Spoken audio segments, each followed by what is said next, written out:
Olá, meu nome é Marcelo Sandro, eu sou filósofo e o idealizador da Frente Cidadã pela Despoluição Sonora. Hoje nós estamos aqui no Brooklyn, bem nessa esquina entre a Santo Amaro e a Morumbi, para falar um pouco sobre esse grande problema de viver nos centros urbanos, que é a poluição sonora, o barulho. Hoje a Organização Mundial da Saúde considera a poluição sonora o segundo fator de risco ambiental mais prejudicial para a saúde humana. Ela está só atrás da poluição do ar e está na frente da poluição da água. E ao contrário do que as pessoas acreditam, a poluição sonora ela não afeta só o nosso sistema auditivo. Ela principalmente afeta o nosso sistema cardiovascular. Pessoas que estão expostas a níveis intensos de poluição sonora têm mais chance de desenvolver hipertensão arterial, que leva a maior casos de infarto e de derrame, de AVC, que são as duas maiores causas de morte no mundo e no Brasil. Hoje nós estamos expostos a níveis de pressão sonora muito superiores ao que é recomendado pelos órgãos internacionais de saúde. Uma das principais métricas é a questão do ruído de tráfego. Então hoje a Organização Mundial da Saúde considera que ao longo do dia essa exposição acima de 53 decibéis na fachada dos prédios residenciais, onde as pessoas trabalham, onde as pessoas moram, já é suficiente para aumentar o risco de doenças. E quando a gente fala dessas doenças, não são só as cardiovasculares, tem doenças metabólicas causadas pelo ruído. O ruído traz mais chances de desenvolver colesterol alto, diabetes tipo 2, demência senil, ou seja, é algo que afeta a nossa saúde física como um todo. E não só a saúde física, mas a saúde mental também fica abalada por esse estresse constante. A poluição sonora, ela gera esse conjunto de doenças que nós chamamos das doenças causadas pelo estresse. Ela aumenta o nosso cortisol, a produção do hormônio do estresse. E isso vai levando a quadros psiquiátricos como de ansiedade, depressão e até aumento do risco de ideação suicida. Ou seja, nós estamos vivendo hoje num contexto extremamente prejudicial para a nossa saúde. Existe a questão do tráfego, mas existem outras fontes de ruído na cidade que vêm atormentando principalmente a vida dos paulistanos.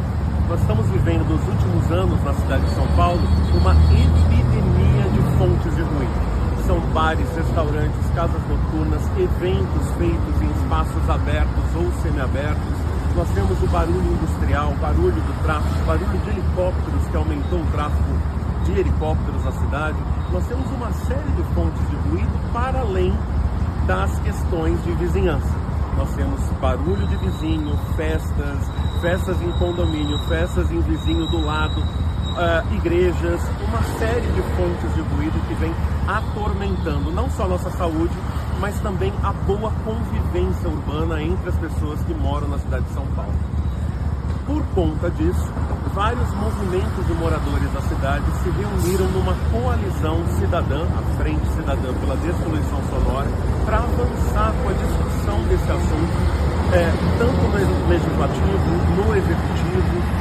Essa coalizão de movimentos de moradores da cidade toda se reuniu exatamente para poder trabalhar na conscientização das pessoas de que a poluição sonora é um problema de saúde pública, de mobilizar o legislativo para a criação de novas leis que sejam mais modernas para poder enfrentar essa questão do ruído ambiental e na negociação com o executivo municipal de como lidar com a situação.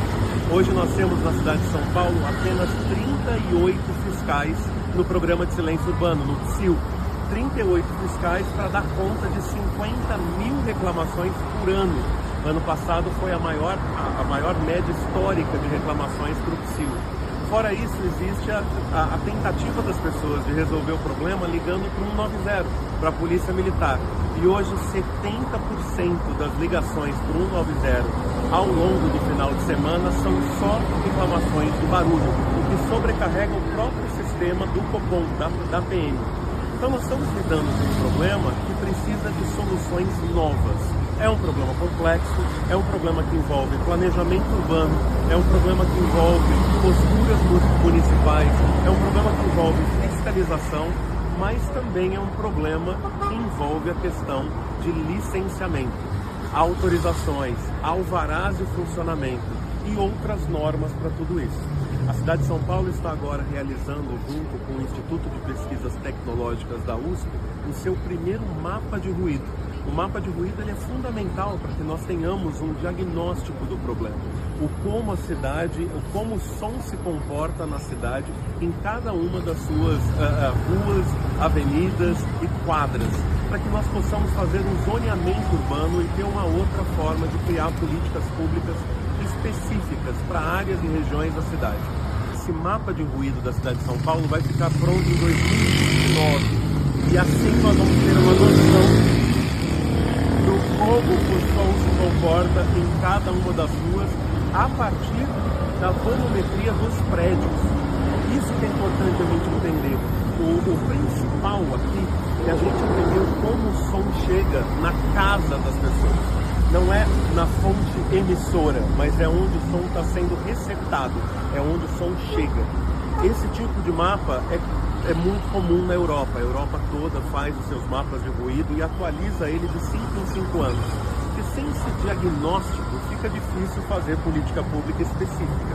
Por exemplo, na Espanha, a partir do momento que você sabe que o som em uma determinada região passa do limite recomendado de saúde, você pode criar algumas políticas públicas que, por exemplo, naquela rua não se pode mais abrir nenhum tipo de comércio ou atividade que vai emitir mais som.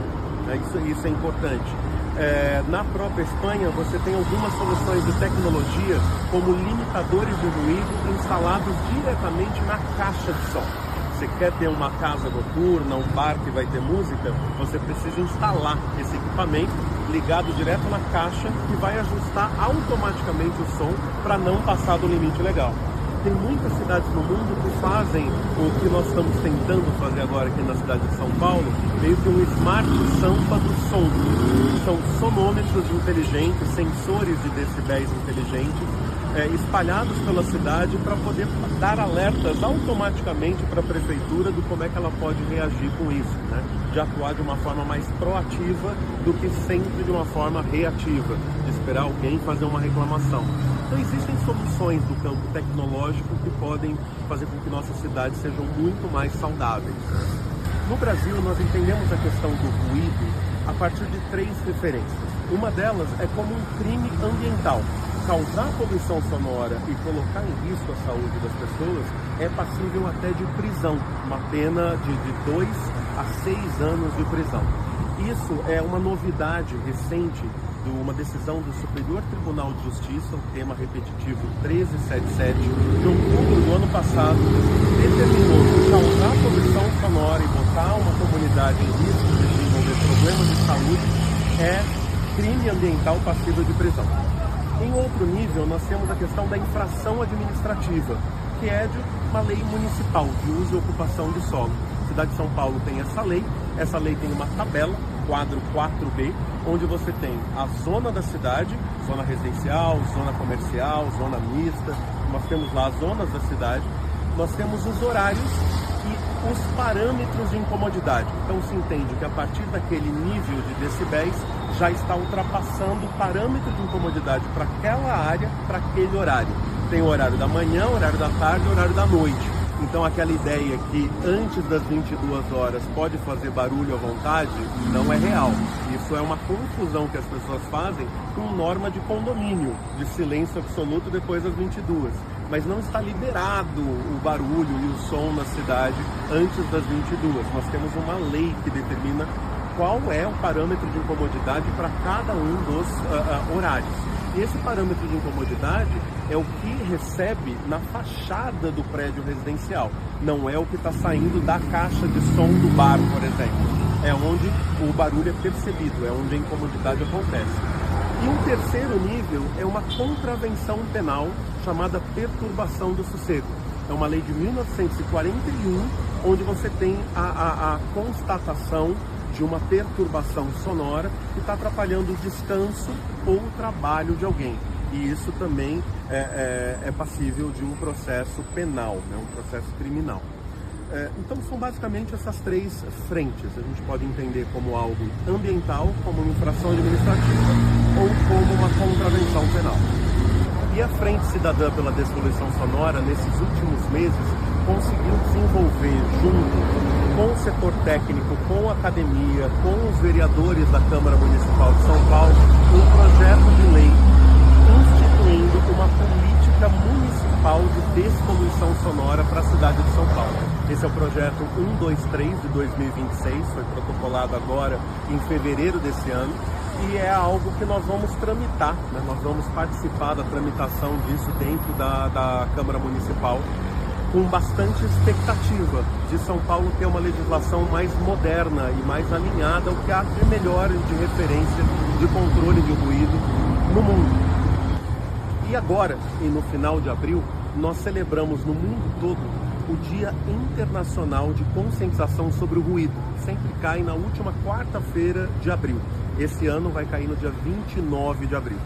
No dia 27, que é a segunda-feira, nós vamos realizar na Câmara Municipal de São Paulo a 4ª Conferência Municipal sobre Ruído, Vibração e Perturbação Sonora.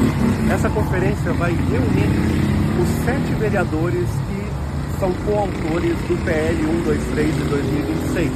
Nós temos Cris Monteiro, Eliseu Gabriel, Marina Bragante, Renata Falzoni, Nabil Bonduque, Toninho Vespoli e Gabriel Abreu.